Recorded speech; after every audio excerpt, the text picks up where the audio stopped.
in 1993 when I was music editor of High Times magazine. Hip-hop artists were beginning to embrace marijuana, and Redman was among the first. So Red, tell us about how you became a rapper and who influenced you to go in that direction. I loved music since the day I came out the hole. It was embedded in me.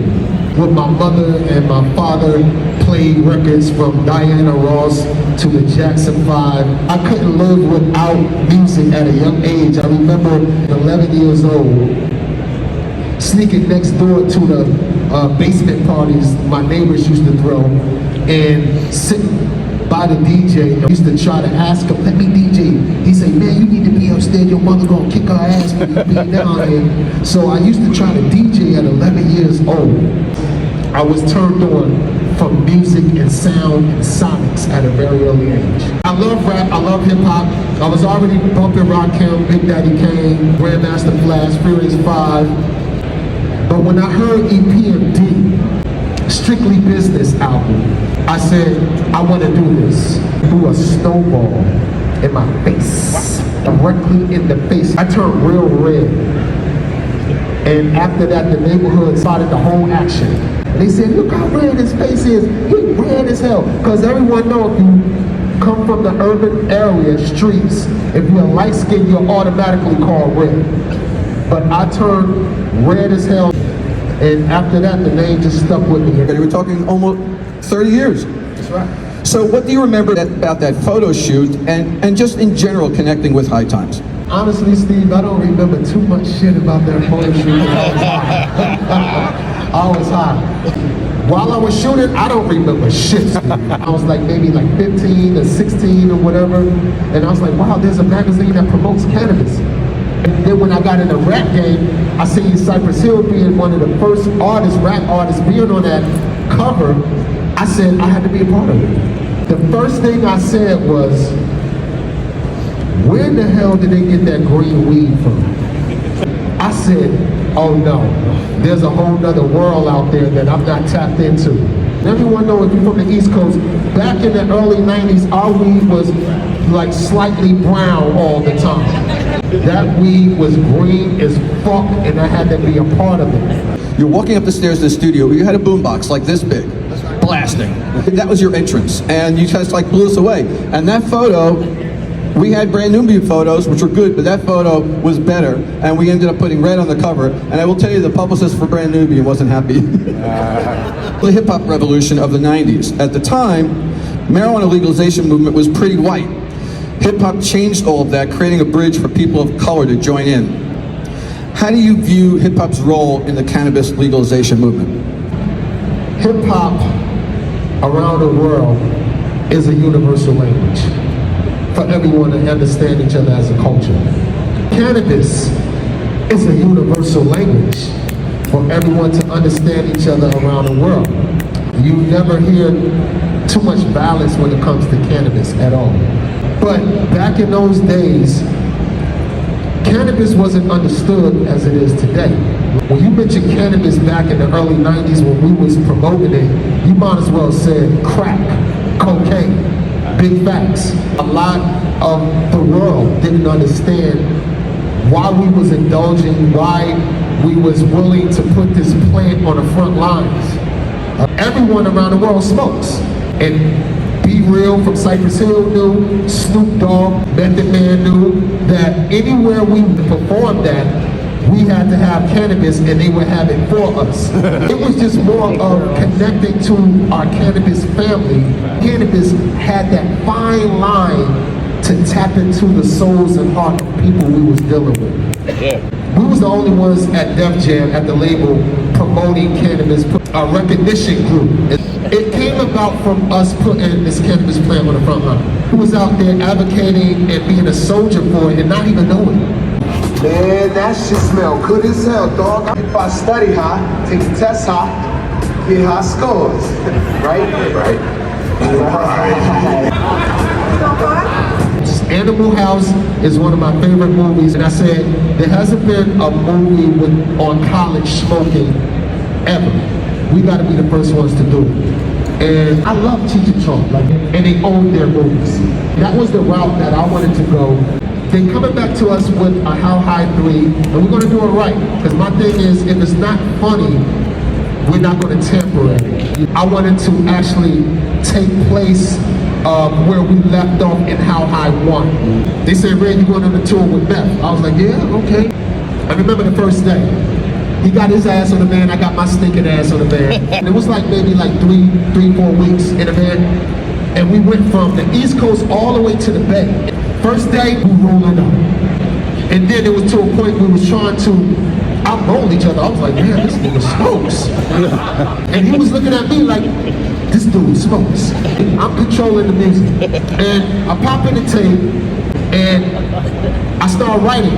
And I noticed when I started writing, he would start writing. That's when the magic kind of happened. We got to the Bay Area, we had to battle 10 dudes when we went in this record store. We looked at each other like all of them want to battle us. We looking at each other like, fuck, how we gonna handle that? But we was in there kicking ass. And after that, we kind of like, you know what, you my guy, let's do a song together. And that's when we started writing How High. I can see my boy Beth deserves his own brand. Where's Khalifa deserves his own brand? Jay-Z has never promoted smoking, cannabis, or anything. I don't know what the fuck he doing with the brand. I tell them to their face, I'm very transparent. All these stars that just think they could just jump in the cannabis industry and make a little money, they don't even have the right linguistics. They say, yeah, I'm about to sell some drugs. I'm like, oh, you just hit me up. Big facts, I let them know, like, yo, none of them don't know shit about the cannabis industry, but they want to get in the game because they think it's a stepping stone to some more money. And I'm like, fuck that. I done turned down mega money from endorsing cannabis products. None of y'all never seen Redman vape pen, Redman strain, Redman anything. God has told me, like, every time someone offered me a business deal as far as the cannabis industry, he said no. And I said, are you sure? Because I could use this money right now. Shit is right now. And this was like over like 7 years ago, y'all. No. I'm saving you for a bigger picture. Did I know why? No. But all I know is when God tells you something, you don't have to understand it. You just have to be obedient. All these artists that got their name on a brand, they white label it. You know, I don't want to white label it. I want to actually plant it, grow it, and taste it. Whether it takes like 3 to 4 years to get my strain, that's how I want to do it. I want to do it organically. I want it be entwined with the plant energetically and everything. All that good shit. I don't want to put my name on a label, on a white label brand and say that's my brand. That's not me. So I'm about helping people. I believe this is a medicine, and I want to be able to help people with disorders and any functions they got in their body, because I believe anything that goes on with your body, externally or internally, is through your diet. Whether it's speaking or eating. You know, even when you hear people gossiping, that's a diet. You have to change your diet on what you listen to. So when it comes to the cannabis plant, I want to have a brand that supports the health ones of it, not just recreational. Did we know that the cannabis industry would be at this magnitude today? No. We just knew that we stood for something back then, and that was unity. We didn't have that unity with each other and standing our ground because we lost a lot of endorsements. We lost a lot of money. We lost a lot of business because companies like Coca-Cola and bigger pharma companies didn't want to mess with us because of what we stood for, and that was the cannabis plant. I remember my boy Damon telling me and Safita, like, yo, I did it. We have an FEC approved platform that is the National Cannabis Party. And yes, I am co-founder, and I'm proud to be a part of it because it's more for the purpose of this industry, not the profit. We started last January. Any business that you start in life, you have to do the footwork, you have to research. We grew tremendously. At the end of the day, we're not trying to sell you anything. Right. We're trying to let everyone be a part of history on this cannabis industry and the fabric and structure of this cannabis industry. Since we're FEC approved, we are able to challenge political figures and political issues. I was always saying, yeah, because one day we want to challenge the government or why they got a patent on a plant that belongs to the people. They've been having this patent on the plant for a long time and they didn't even have the rights to have the patent. Come to find out, since the world heard that there's a platform that's willing to challenge the government on the patent on the plant, the patent lifted this year. NCP had words on that to help that patent lift, definitely. I believe we can do greater things if we all unify and sat down and involve the community with events like this. It's like the Wild Wild West right now, you know? And hopefully one day we move the right direction for everyone to have a chance. It's like the welfare of world of the cannabis industry, social equity, equity empowerment. And that's what we need to switch it to. That gives us a better way of thinking about social equity. But what we're trying to do with equity empowerment is for those who don't know. You know, just like in the Bible, like Jesus, he didn't go around people that was already blessed. He didn't go around people that already knew about the word. He went around the pimps and the hoes and the drug dealers, right? You need to go out in the community and really spread the education of the industry. No matter how much money I got or have made, I'm still tapped into the resources of my neighborhood. Like for example, my boy Do It All Dupre Kelly. He's from North of the Underground and he's running for councilman of Westwood in Newark, New Jersey. If he wins, he'll be the first rap artist to win a political position. We about making history. And the only way we can do that is we tap into the vein of society and community. And I think that's equity empowerment, tapping into the areas of war and drugs, tapping into the people that don't know. Because even me, like Steve, I'm still learning the linguistics of this cannabis industry. And we unify. Before the big farmers come in and wipe everybody the fuck out. Because they coming, y'all. I'm telling you that now. And I heard this like over 17 years ago.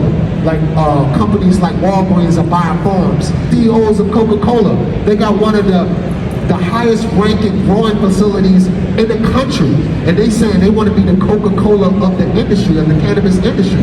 So they're coming, they just waiting in the wing right now. My people in my community won't know unless they're educated and gave the resources. We could throw them money, we could throw them a chance. They throw people a chance to fail because they know they're going to fail. And we have to educate them first before we throw them any money, any licensing. Let's educate our community so they can have a fair chance of getting a license and being fairly treated in this cannabis industry. NCP does not make any money off the plant. Our goal is to have a seat in Washington delegating for the cannabis industry. Also descheduling it off of, you know, the Schedule 1. We want to deschedule that. Look, the tobacco company got an umbrella, all right? They know how to put people in office. They know how to spend their money on the right people that's going to support what they do. The sugar industry is wild. But they have their shit together to put someone in office to support the right people that's going to support their needs and their industry. We're the only industry that don't have it, and we're $1 trillion going on $1 billion industry. Help us put paint where it ain't. Maybe we could come up with some solutions where we could be a part of the laws and regulations that the big farmers and everyone is trying to come in and wipe y'all out. Because like I said, they are coming. The National Cannabis Party is about that action. We don't have any products that will compete against your line. We are strictly about the structure and the benefit for the people and the plant, giving this plant back to the people and bridging the gap between the people and the plant and businesses. And I believe if we do stick together and build our own platform, just like tobacco, just like the liquor industry, just like the sugar industry, we will succeed with any issues that we have and be able to delegate in Washington. All these goddamn political figures accountable for what they say they're going to do about the industry. Oh, Lord.